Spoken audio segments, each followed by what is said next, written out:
Hey folks, we're going to do a walkthrough of Xynthii, its basic features, maybe a couple helpful hints.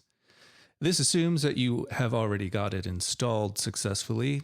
If you haven't, there's a link in the description to a video that guides you through installation, or you can just look at the README file. The instructions are there. So, getting started. Put your cursor in this block of code at the top of playxynthii.scd. And if you're on a Mac, hit Command Return.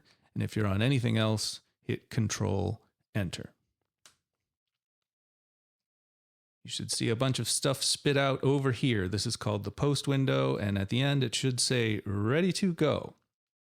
So now that we're ready to go, we can launch the interface. So go to this line. And if you're on a Mac, hit Shift Return. Anything else, hit Shift Enter. And a window should open. And there's the Xynthii interface. Now, before we get into the sound making, a really important key command in Supercollider is on a Mac, Command period, and on anything else, Control period. And what this does is it stops all the playing synths, and with Xynthii it will also close all the open windows, and it kind of just resets things. There are two scenarios you may find yourself in where you're going to want to do this. The first one might be something like this. You've opened Xynthii, you've been playing with it for a little bit. You go back to Supercollider and you think, I want to try one of the extra files that came with Xynthii. So let's open something here. Maybe nudge parameters. What's going on with that? And I open that up. And even though this is in all caps and it says only run if Xynthii isn't already running, I accidentally run this, which you are completely allowed to do. And if you look down here in the bottom, the CPU usage has gone up, and so have the number of synths. And that's because we're now running 2 Xynthiis. Now, if you're a Supercollider whiz, you can make use of this and do something interesting, but the way it's working right now is really not the way you'd want to handle that. You could also potentially create 2 interfaces. You can see as I hover down here that I now have 2 interfaces open. I don't know which one's controlling which instance, and in fact, I've probably done something that has caused a problem in this case, and I just need to get out of this. I've basically backed myself into a corner. I need to get out of it. So I hit Command period or Control period. Those windows close and the synths have all stopped running.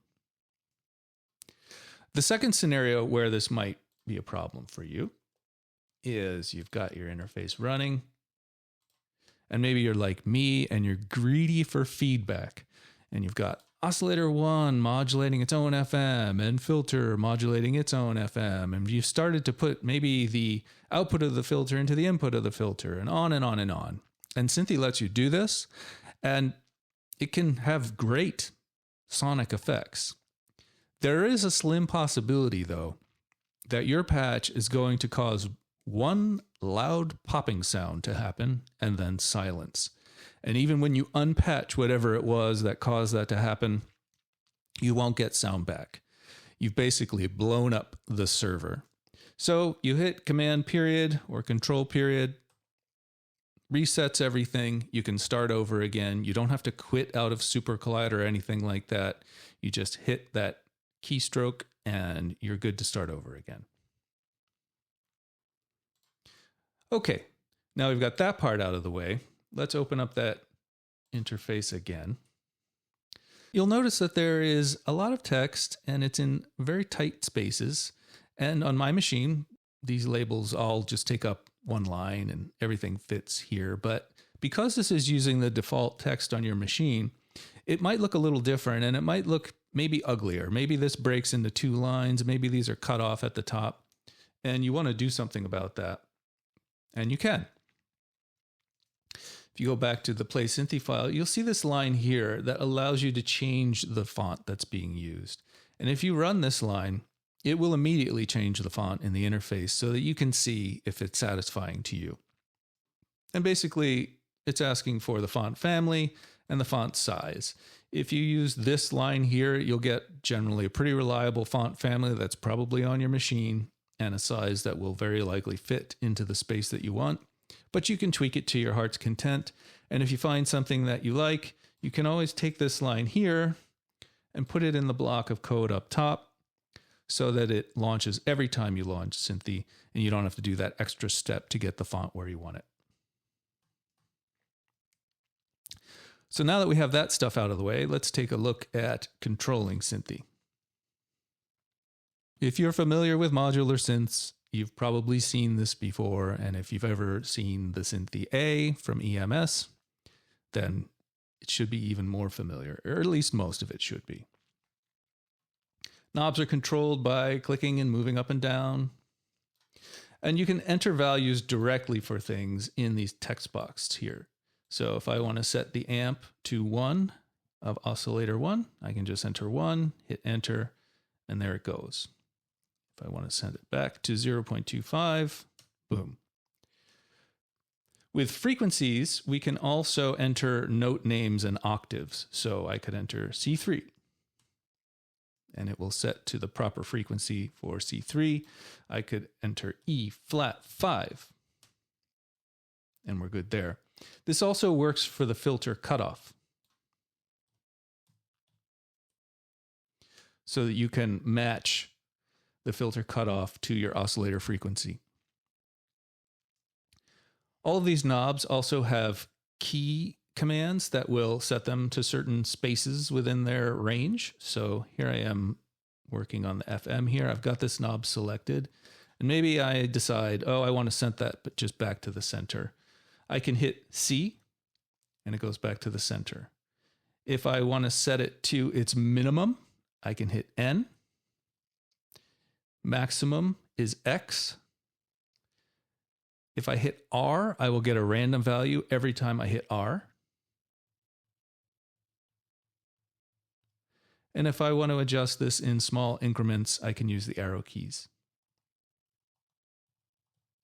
Down and up.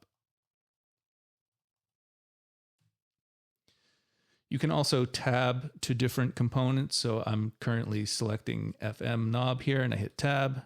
That takes me to the number. Then I hit tab again. It takes me to the amp knob, and so on. So you can use keyboard shortcuts to do a lot of things that might be more tedious doing with the mouse. You can also assign MIDI controls to different knobs.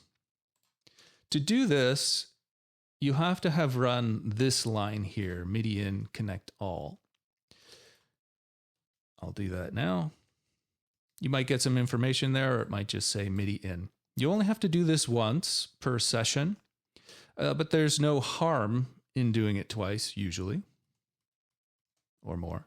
It's also not helping, though. Once I've done that, then Supercollider has communication with my MIDI devices, and I have a device hooked up now that has some rotary knobs on it. And maybe I want to control, let's say, the filter cutoff with one of the knobs. To do this, I can hit Shift and then click on this knob, and as long as I wiggle something within about 4 seconds, I should have that knob mapped to it. So I'll shift clip, wiggle a knob, and now I have a MIDI knob assigned to this. I can do this with multiple knobs, no problem. You can have the same controlling multiple knobs, no problem. And if I want to unmap that MIDI mapping, I can hit Shift-Alt-click on Windows and Shift-Option-click on Mac. So I click that again, Shift-Alt. And now I'm wiggling the knob, and it is no longer controlling that. These assignments are saved when you save a preset, and they are reset when you load a new preset. So each preset has its own specific set of mappings if you've made them, and you lose them when you change the preset, or if you just close this window. Okay, I'm going to undo all of the patches here. And so now, no matter what I do, I'm not going to hear a darn thing.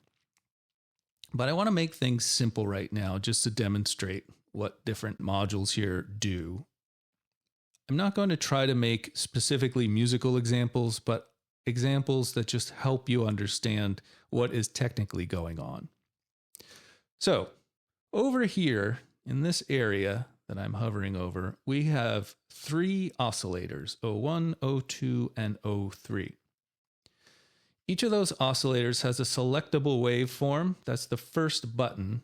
So oscillator 1 has a sine, that's what's selected now, or a variable saw. So that can go from saw to triangle. And O2 and O3 have a saw and a square wave that you can select between. Let's just play oscillator 1 to an output. So if we want to hear anything in Xynthii, we have to go over to this matrix here and we have to take one of our outputs here. So O1 is an outputting signal, and we have to plug it into some kind of input. And if we want to hear anything, something has to go to OU1 or OU2. These are these 2 output components here. So let's send O1 to OU1. And now we can hear it in the left channel. We can change the pan there. Just hit C to center that. Change the amp. And you should be hearing a sine tone, a nice clean tone. You can change the shape of that sine tone with the PW knob.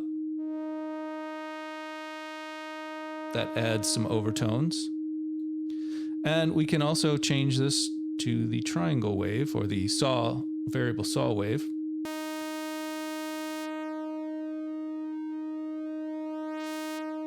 And change that shape as well. Change the frequency, etc. The same goes for oscillator 2 and 3. So if I map oscillator 2 to the first output and I turn up the amp, there it is playing its triangle wave, or I can switch to square wave.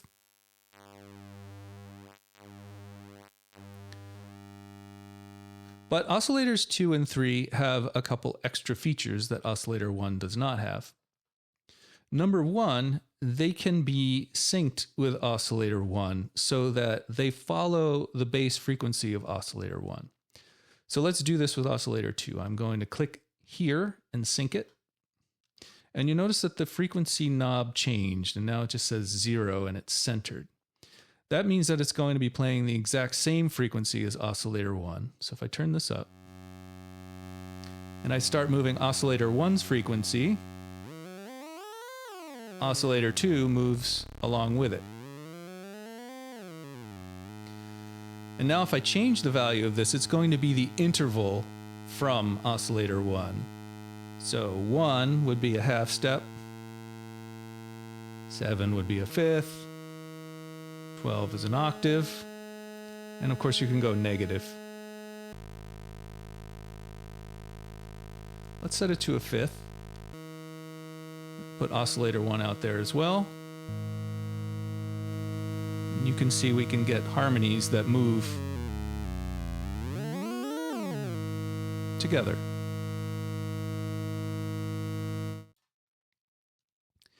The same goes for oscillator 3. We could sync that with oscillator 1 as well by clicking that there. But we can also do other things when the oscillators aren't synced. We could set oscillator 3's frequency range to low frequency. Right now, if we look at this, it goes from 20 hertz to 20 kilohertz. That's the audible range of human hearing, at least if you are an infant. But we can switch this by clicking this button here. So right now it says F for full range. And now it is in the low frequency range. So now the lowest frequency is 0.1 hertz up to 100 hertz. And we can use this to modulate other things. So let's use it to modulate oscillator 1's frequency. First of all, I'm going to just have oscillator 1 going out the output. I'm going to set this to something pretty low. It's low enough. And I need to patch oscillator 3 into the oscillator 1 FM. So I'll do that, oscillator 1 FM. So oscillator 3 is going into oscillator 1 FM. Now we need some amp here. You notice that oscillator 3 isn't going to any output, so even if I turn it up all the way, I'm not going to hear anything. From oscillator 3, that is. What we're hearing now is oscillator 1. Oscillator 3 is patched into oscillator 1's FM, but the FM value for oscillator 1 is at 0. We need to turn that to something in order to hear this modulation.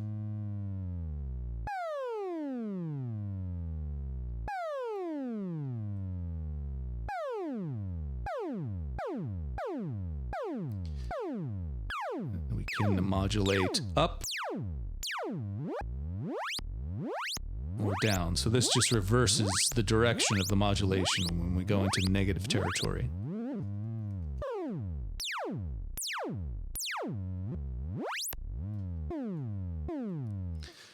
Note that we get a very wide range of modulation from this frequency modulation control. The type of frequency modulation used here is somewhat exotic. It's not a linear modulation, which you would have in your 1980s kind of DX7 sounds. So you're not going to be able to get 80s piano sounds and brass sounds and that sort of thing using this control here. What you will be able to get are radical percussive sounds, different types of noisy effects, and really strong modulations. So again, I have this frequency set pretty low at 100 hertz. But when I turn the FM all the way up, I basically get a full range of modulation from that.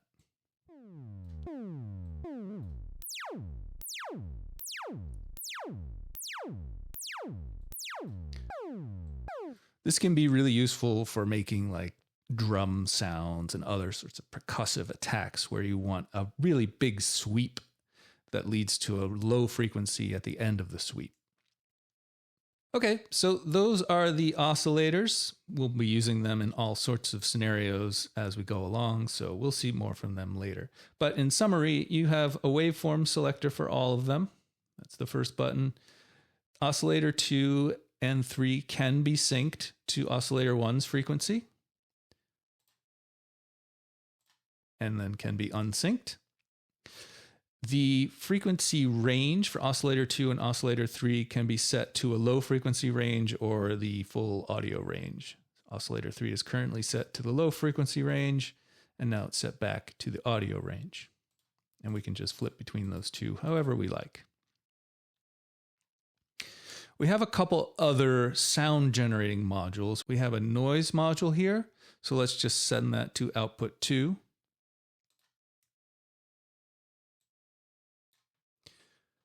Turn it up. And we can adjust the color of the noise from a brown noise, pink, to white. And we also have 2 input modules. So these will take whatever is assigned from your audio interface, the first input and the second input. So you can plug whatever in, a microphone, an instrument, and take that input and run that through Xynthii. Up here, we have a low-pass filter. And this filter can be either a 12 dB slope or a 24 dB slope. And for those who don't know what that means, 12 dB means that more high frequencies will pass through. And 24 means it'll be a tighter cutoff and less high frequencies will pass through. Let's reroute some things, put something kind of buzzy. Let's say we'll use oscillator 1 and oscillator 2 both as saw waves. No frequency modulation there. And we'll put them both into the filter. So that's F here. And we'll send the filter to output 1.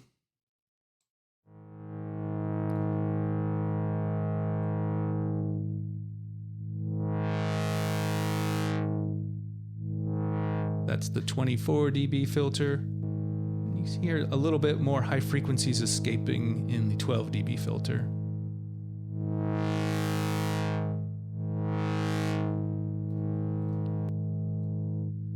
And of course we have a resonance control here, which can self-oscillate.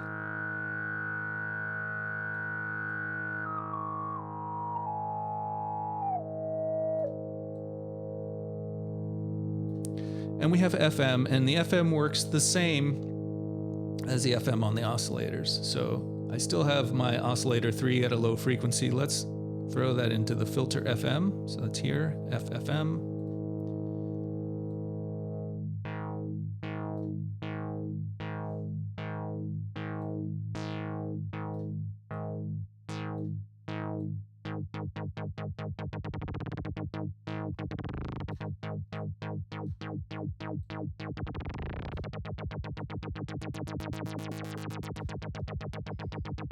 And you get the idea.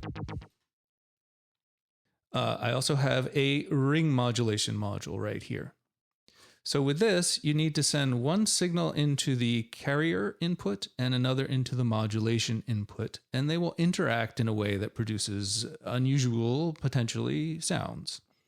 Let's just do a simple example of that. So instead of sending oscillator 1 and 2 directly to the filter, I'm going to send oscillator 1 to the carrier, oscillator 2 to the mod. And then I'm going to send the ring into the filter input. Right, filter's still going out 1. So if I turn this up, let's just clear this modulation here so that we have a pretty simple example. Turning the cutoff up a little bit.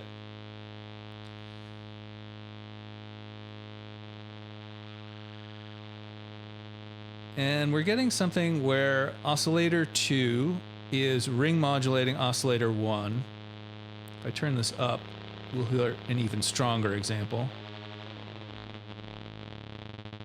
And so we're hearing mostly oscillator 1, but oscillator 2 is affecting the kind of overtone spread or resonating frequencies around oscillator 1. If we change the waveform, we get different sounds.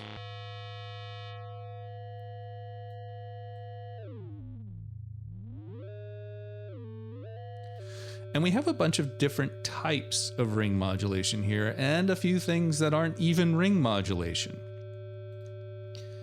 Mull is kind of a standard ring modulation where the signals are just multiplied by each other.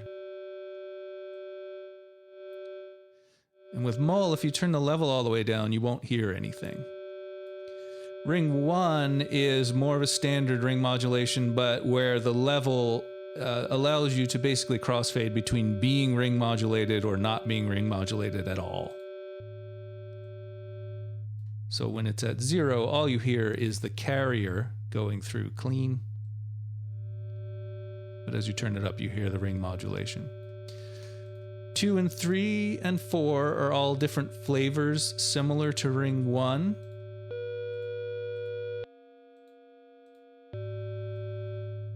They can have radically different effects depending on what's modulating what.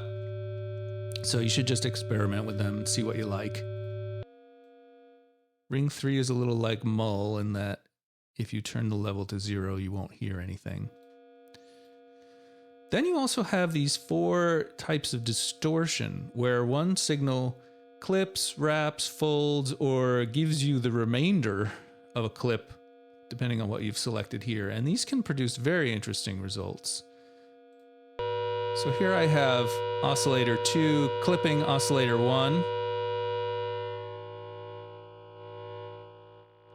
And we get different overtones and also a softer volume as we turn this down. Wrap.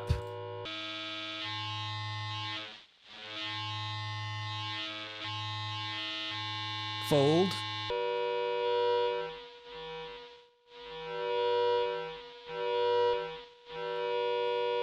And reside. So reside is kind of the opposite of clip. It takes what's left over after you clip something. Can produce an interesting effect. Send the noise to the modulation, we might get a different effect.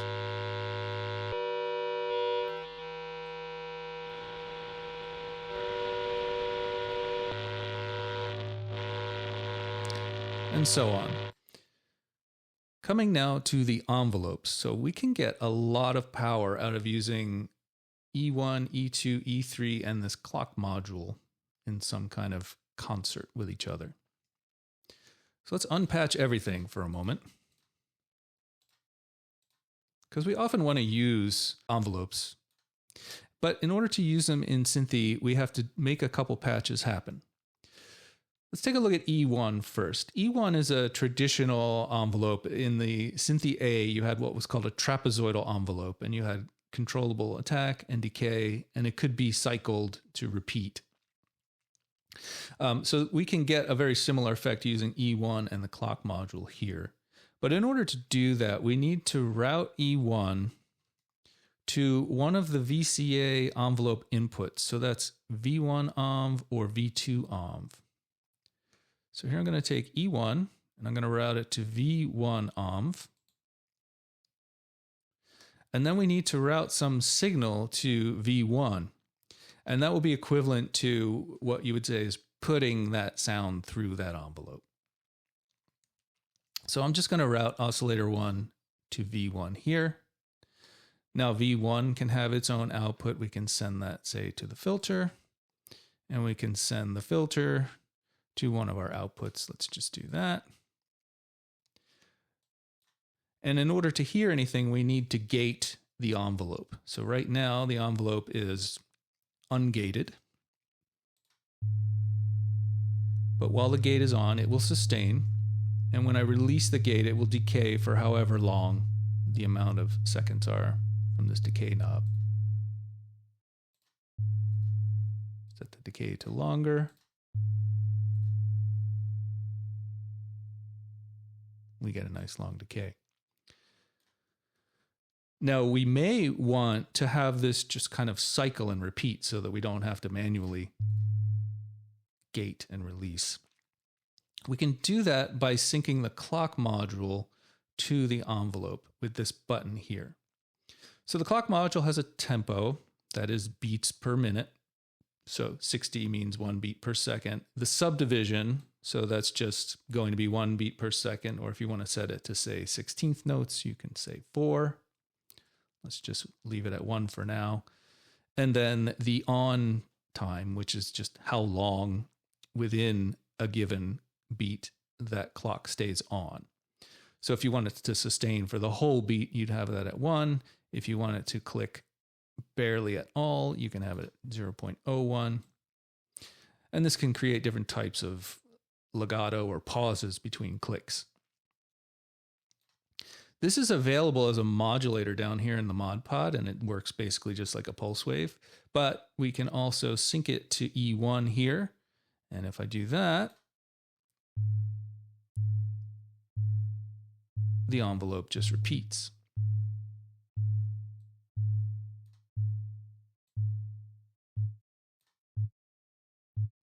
So here we have a short attack and decay and a very short on, and we get very short notes. We can increase the on, and we have longer notes.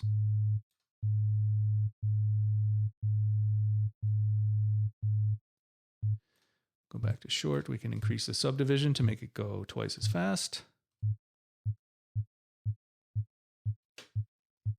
And of course, you can change the tempo.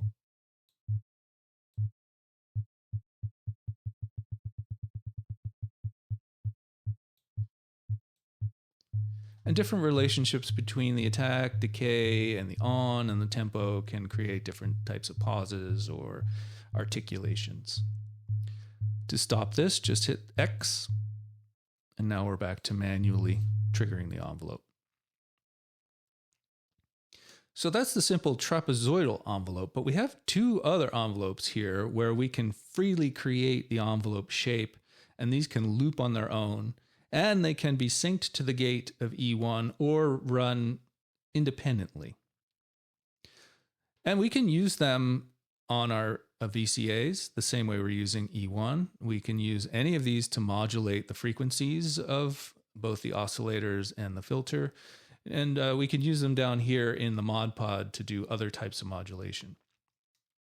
So let's start simple with E2 here. Let's use this to modulate the frequency of oscillator 1. So we set E2 to the oscillator 1 input. Let's just open the gate here. Set the frequency there, and then if we gate this envelope, you'll notice that we get a big spike that's fast, and then a sweep down to this level here, and now we are sustaining at this second to last node. If we release it, we'll get this little release segment here.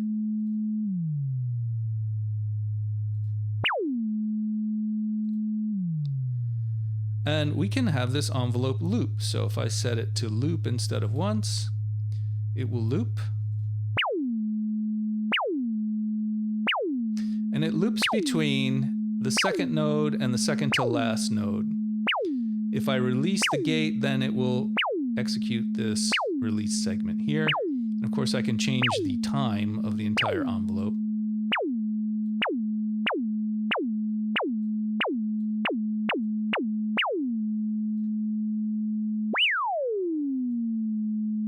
Right there.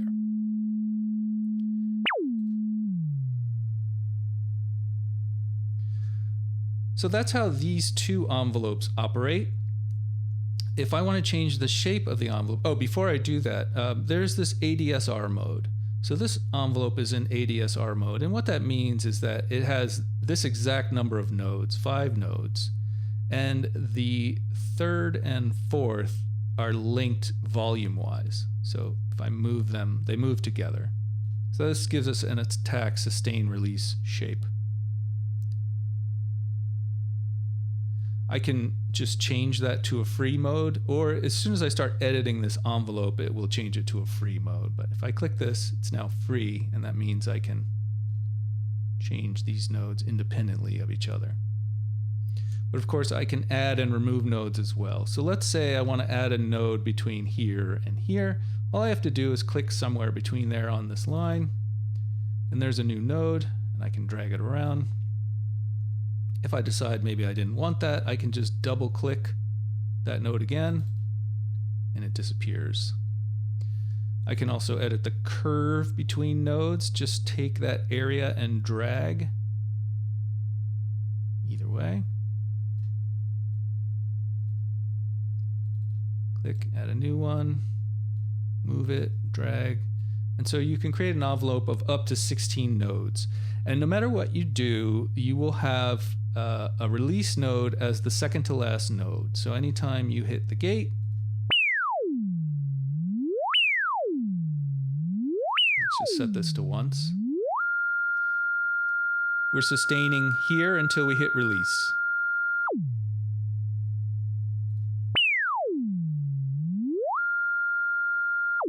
And if we loop between the second node and the second to last node.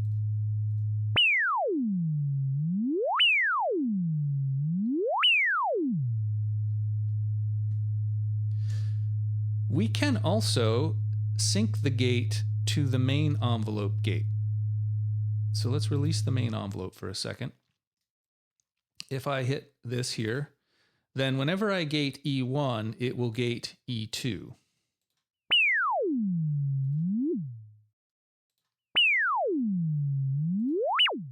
And this applies when you are syncing the clock.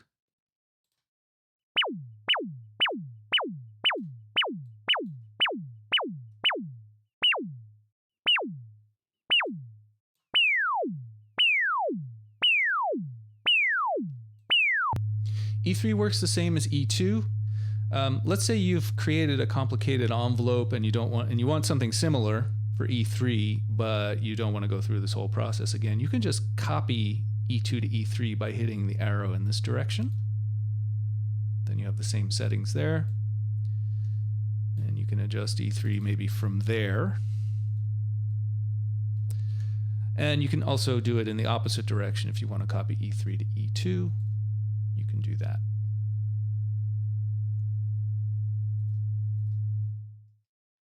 Let's move on to delay and reverb. So these are two effects that you can add to your mix. The reverb is the first time we come to something that actually outputs in two separate channels.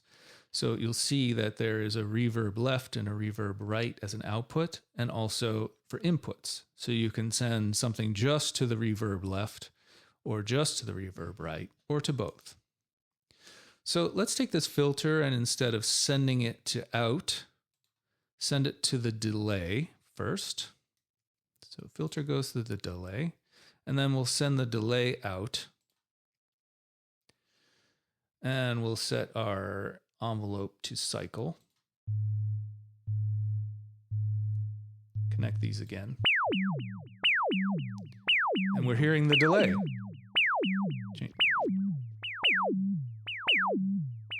Delay time can be adjusted.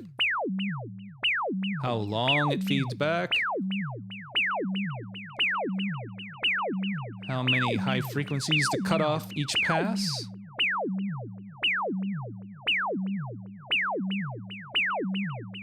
And the mix between dry and wet signal.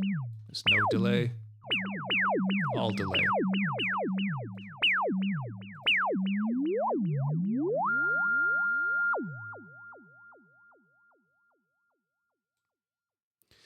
We can route the delay into the reverb here, and the reverb's pretty straightforward. So instead of delay going to out, we can send it to reverb left and reverb right.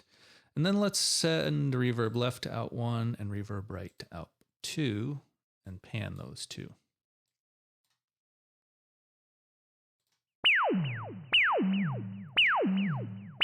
We have control over the sustain time of the reverb, high frequency cutoff, and the mix.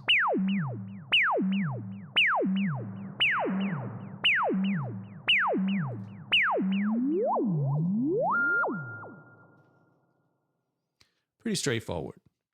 And then we come to the mod pod. So thus far, we have been able to modulate a couple things. We've been able to send things to various FM inputs. OS1, 2, and 3 all have FM inputs, so does the filter. We also have the ring carrier and the ring modulator. And we also have the VCA1 envelope and VCA2 envelope. We're sending envelopes there now, but we could send oscillators there and modulate things with the oscillators. But maybe we want to modulate more things than just what we have available here. That's what the mod pod is for. So with the mod pod, let's say I want to modulate oscillator 1's frequency. I'm going to set its FM to nothing. And here at the very top, I have all of the things that I can modulate, from the clock's on length all the way down to the VCA 1 and 2 amps, which we don't even have an amp control for. There's no knob for these, but we can modulate them anyway. But I'm talking about oscillator 1 frequency, so select that. And I need to modulate it by something. To modulate this by something, I go to the bottom menu here, and these are all the things that perform modulations. The clock, as I mentioned earlier, all of the envelopes can be used as modulators.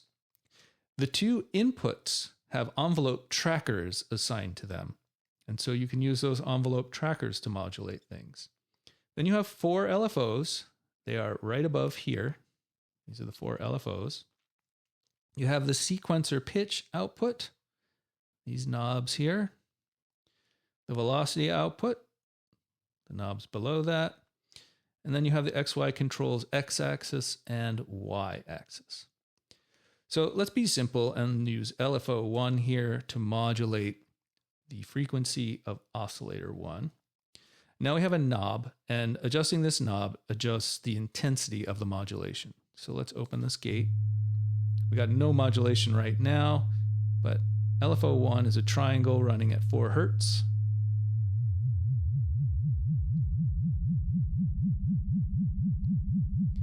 That modulates in the positive direction, and then we can also do the opposite, which will sound pretty similar in this case.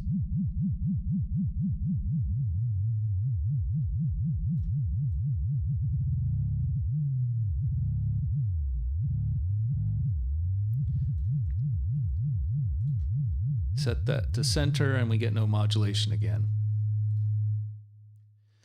We have a third option in each of these mod pod sections to modulate the modulator.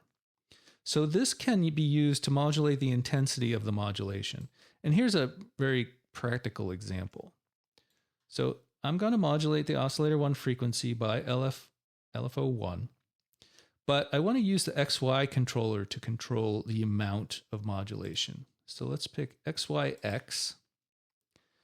And now I get to control how much that affects the modulation. So let's say it affects it completely. I'm going to set it so that the X is at 0. Let's open the gate. Notice that we're not hearing any modulation.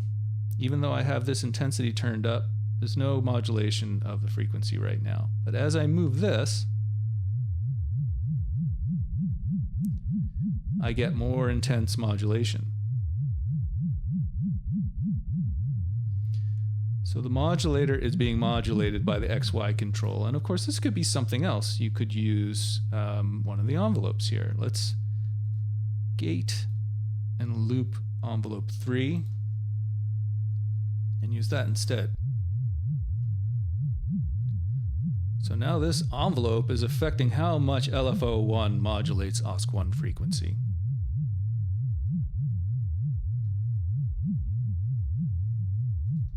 And we get something that is a little bit stranger than just your simple linear intensity. Now we have a bunch of different LFO shapes here. Let's go back to modulating the frequency here, since that's a pretty clear sound. And we'll try some different shapes.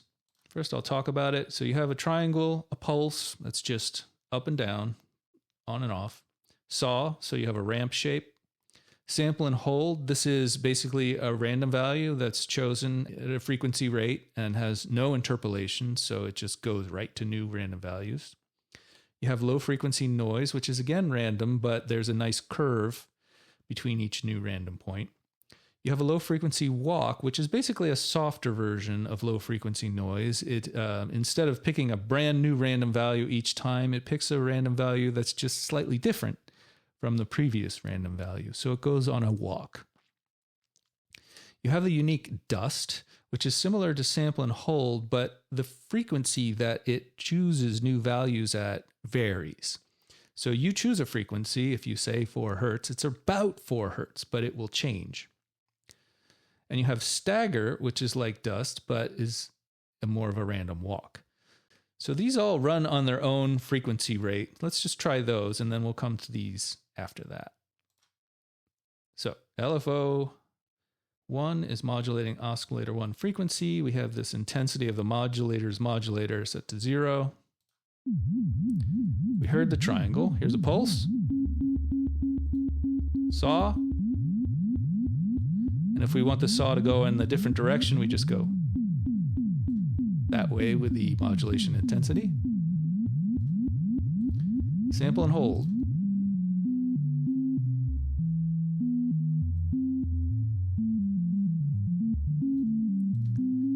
LF noise.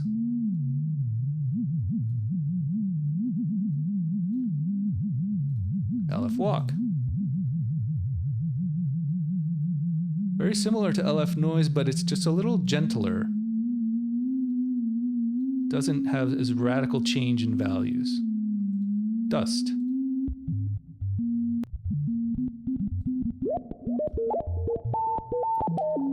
So notice that this does not have a regular rhythmic quality to it. It's just kind of around whatever frequency you have set here, but it could go suddenly a lot faster and suddenly a lot slower.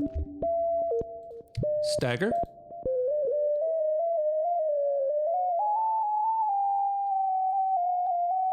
So here you can tell that it's just wandering around instead of picking a brand new random value each time. It's just drifting, but at that dust rate.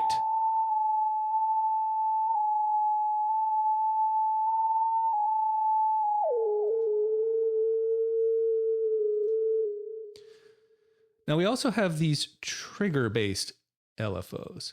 What these do is they take the gate from E1 and use that to trigger values. So let's use trigger flip-flop, trig FF, as an example. What this will do is it's kind of like a pulse wave, but each time the envelope is gated, it will flip from its high value to its low value. If we use the clock on this, that will probably be the clearest.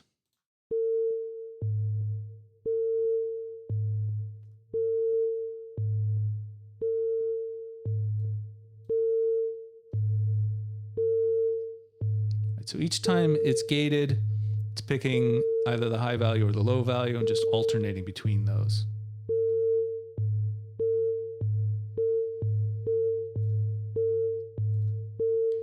Then we have trig ran, so this is going to pick a random value each time the gate is executed.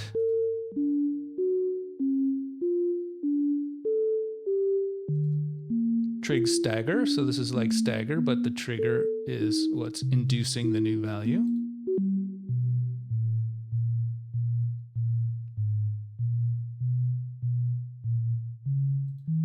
Then we have trig ramp, which will start a ramp every time the gate is executed.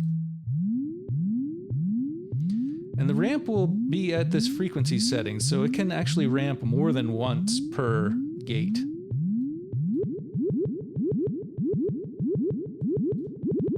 But it will always be reset when the gate is executed. And trig sine is very similar. It's going to output a sine wave, but it's always going to reset the sine wave when the gate is executed.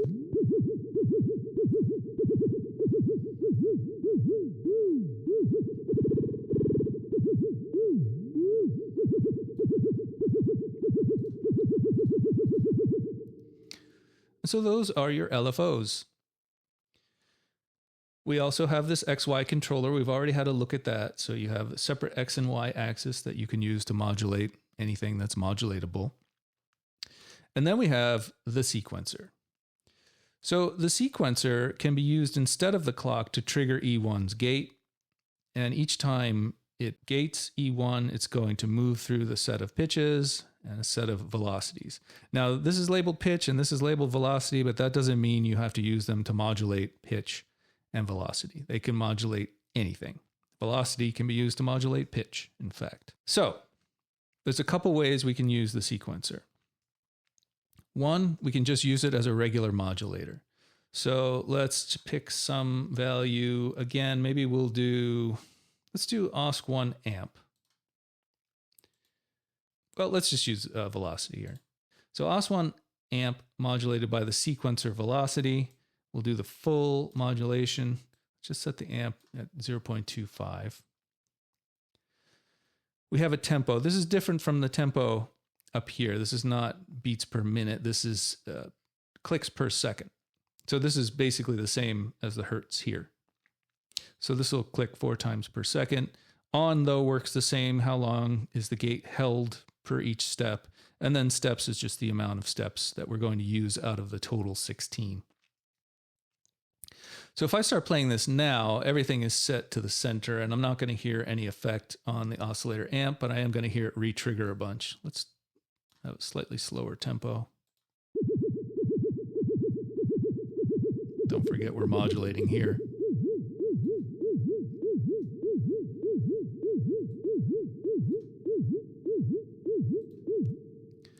Can reset the sequencer by hitting reset. Now, I'm modulating by the velocity, so let's just add some random velocities. So totally silent, louder. Let's do a few different things here. 1, 2, 3, 4, 5, 6, 7, 8. So let's just use these 8 steps here.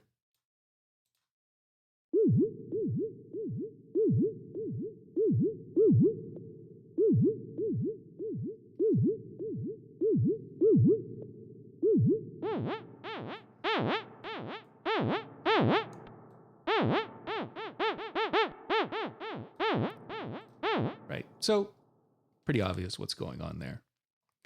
That's one way we can use the sequencer to modulate things. We can also link the pitch or the velocity to a specific oscillator. And the reason we'd want to do this instead of using the mod pod to do that or sending it to the FM is that this particular link will give us the potential for quantized pitches within a 5-octave range. Now, it's going to be kind of hard to set that using just these knobs here, but we can use keyboard input to actually have quantized tuned pitches if we use this mapping here. So let's map to oscillator 1. So pitch to oscillator 1 is now on. When these are centered, it's not going to change, but as I move it, we go up or down from oscillator 1's frequency.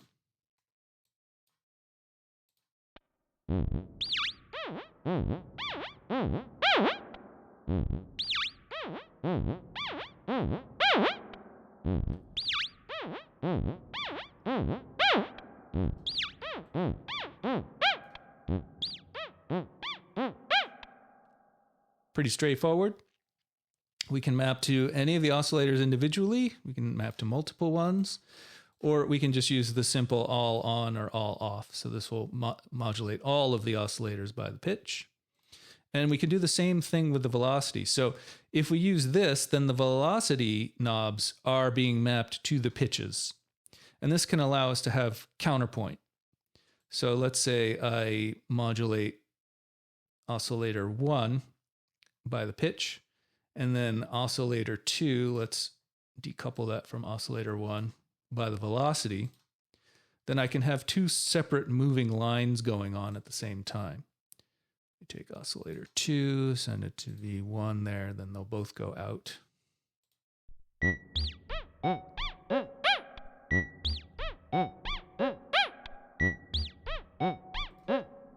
Okay, I promised that there wasn't going to be much in the way of musical examples, and I think I'm fulfilling that promise here. Okay, we can turn that off, turn that off. The sequencer is also available here in the matrix. So you could send the sequencer to modulate the filter FM. So sequence pitch, modulate filter FM.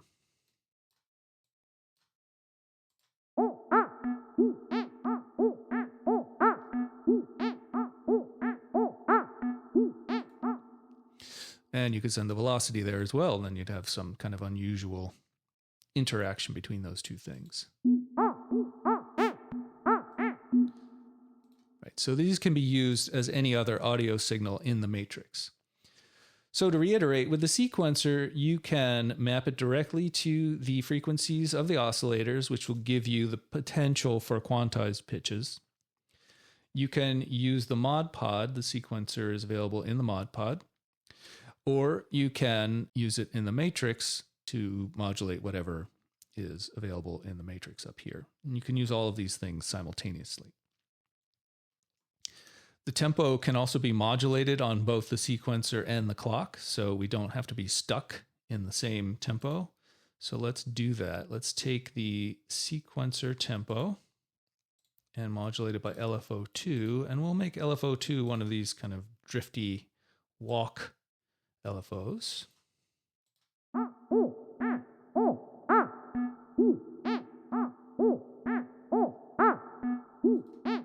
Or we can use the sequencer values themselves to modulate the tempo. So if we use the velocity, for instance, the velocity knobs will determine how the tempo is modulated.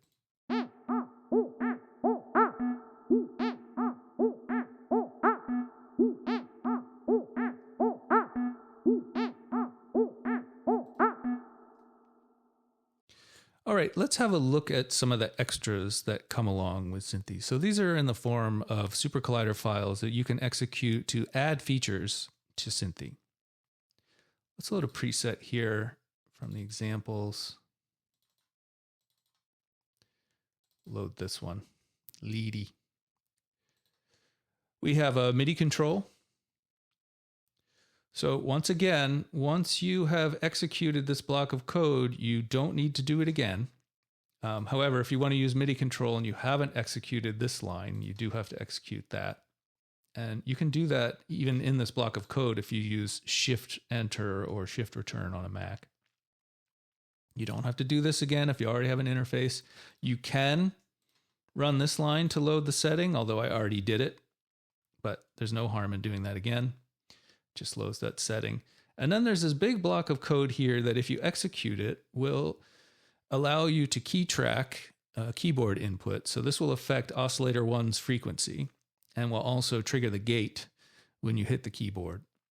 And it'll give you a little window that allows you to change some parameters that are pretty typical for MIDI control. So let's execute this block of code. You do it the same way you do the block of code at the top.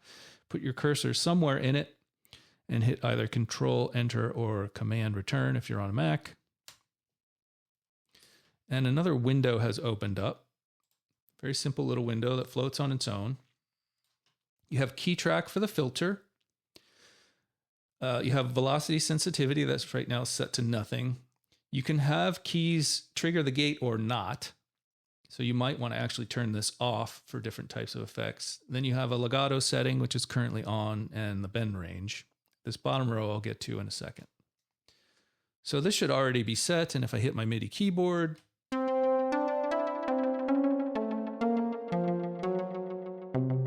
notice that the oscillator 1 frequency is changing.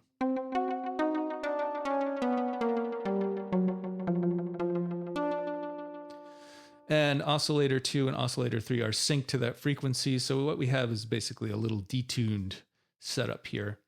But we could change that. We could have one not synced and make it a drone and play over the drone, whatever. We can patch in all sorts of fanciful ways. We have legato on.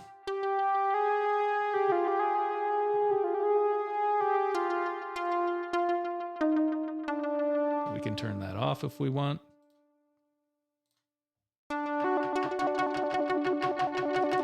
And we have an open range of 2 steps, which we can change to something higher.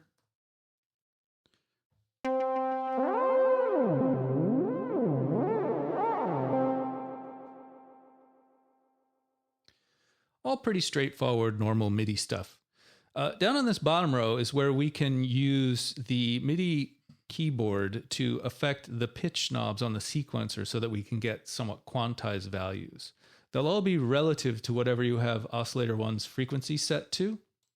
So if I hit record, it will start recording notes as I play them. And each time I lift the key, the sequencer will advance to the next step. And I can set it so that I'm also recording the velocity and the velocity knobs, or I can turn that off. And right now, the note that I play is set to alter the pitch, but I could switch that so that it alters the velocity and not the pitch. But this setting right here is your more typical setting. So if I hit record, now when I hit a key on my keyboard, see that this was changed. And when I lift, it advances.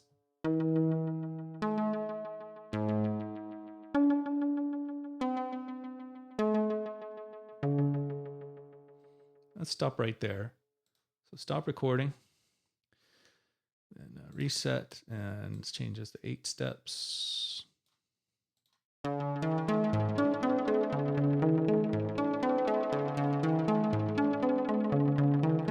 remember, this is relative to oscillator 1.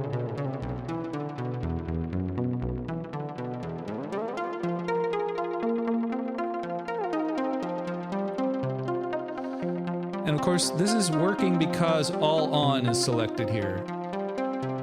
So if this was not selected, right, no pitches are changing. Cool. One note with modulation when you have oscillators synced like this. If I modulate oscillator 1, let me hit a note here. Okay, so oscillator 1 frequency in the mod pod. Let's do it by LF2.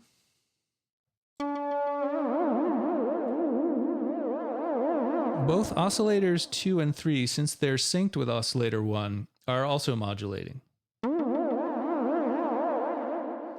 However, if I modulate the frequency of oscillator 1 here in the matrix, they will not be synced. So oscillator 2 and 3 will not be affected by the frequency modulation of oscillator 1 in this case. So if I just send envelope 2 to oscillator 1 there.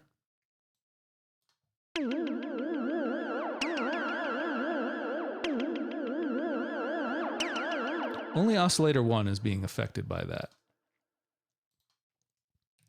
Additionally, if I want to modulate the frequency, say, of oscillator 2 independently, and it is currently linked with oscillator 1, I may be tempted to select oscillator 2 frequency, but that's not going to work because basically oscillator 2's frequency is oscillator 1's frequency. But I can modulate it independently if I choose oscillator 2 freq scale. So now I'm modulating the difference between oscillator 2's frequency and oscillator 1's frequency. So I'm going to pick LF2 here. And a little note. First, let's set oscillator 1 frequency to nothing. A little note. This is going to modulate relative to whatever value you have set here. And this value is very close to 0. Which means even if we turn this all the way up, we're not going to get a ton of modulation. Really can't hear a darn thing. But if we set this higher,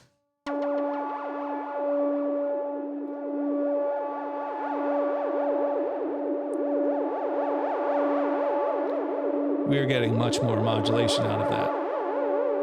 So you may have to play a little bit with the actual value here and the modulation to get exactly the sort of pitch range that you want to get. Okay, a couple little extra things. Any of the modules that make sound can be bypassed by double-clicking on them and just really in the area of the module. So if I want to bypass oscillator 2, okay, now it's bypassed, and then I double click again to bring it back. Oscillator 3. I can also bypass effects modules like the filter, and this works like an effects bypass, so the sound will still pass through, but it will be unaffected. Same with reverb and delay. I can also do this with the mod pod. So if I don't want to modulate this freq scale, but I don't want to get rid of this yet,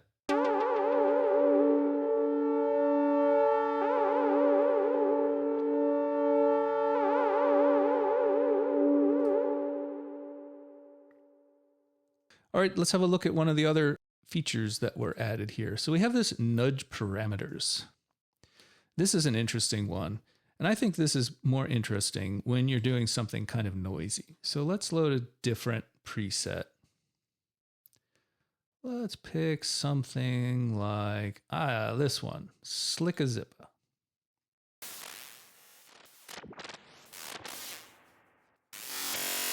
Now what I want to do is set up nudge parameters so that I can basically change all the parameters by just a little bit, just to see what happens. So I have this block of code here, and just like before, I need to execute it. And after doing that, I have a new window, nudge parameters. A couple basic things are set up here. The nudge button, which does the actual nudging. So let's put this on in the background. And then the amount of nudging, which we can set to something very low so that things don't move too far. Or we can set it very high so it's almost entirely random.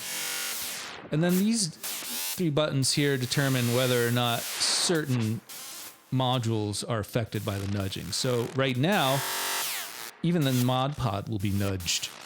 The sequencer will be nudged, and the outputs will be nudged. Maybe I want to leave the outputs where they are so I can turn that off. And then nudge.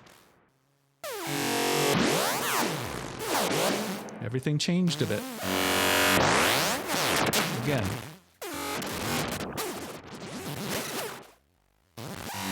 Again.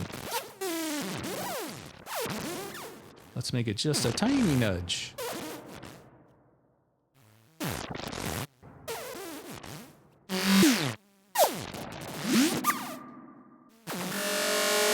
A large nudge.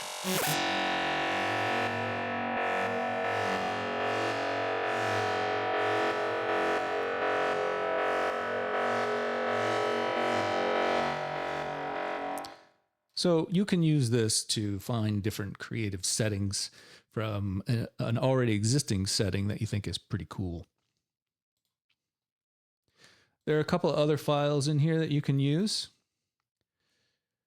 There is the envelope rodeo. So this is a unique one. Let's load this setting, Supersawn, and I can do that just from this line here, Shift Enter. And then when I run this block of code, we're going to get changes to the envelopes as we move along.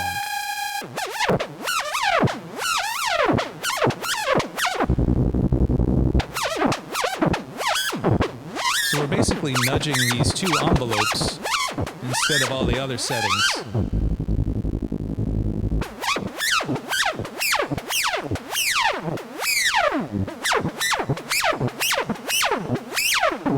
And all we have to do is go down to this line here and stop.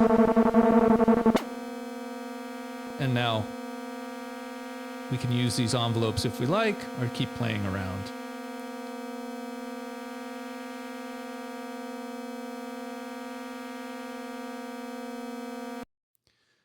Now I'm opening this setting called Track Me. And I'm going to open this file, Spectral Tracking.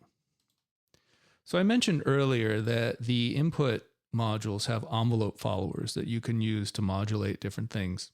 But we can actually get deeper than that by taking the spectral qualities of a signal and using it to modulate things in Xynthii. And this does this in Supercollider. This is just one example of how you might do that. This could be altered. It could be quite a different scenario than what we have here, but let's just try it. Run this block of code. And now I am tracking my voice as I talk. And it has some glitches to it, but it also has some fairly interesting and somewhat accurate qualities. And it's changing the filter. It is changing the noise volume versus the oscillator volume. The oscillators are tracking my pitch. All sorts of things are interacting together. And you can imagine that if you use something even more complex, like an instrument, you could get even wilder sounds than just from the voice. Now, if you want to stop tracking, you can just execute this line tracker free. So now I've done that. There's a lot to experiment with. Enjoy yourself, make good noise, and don't forget to donate.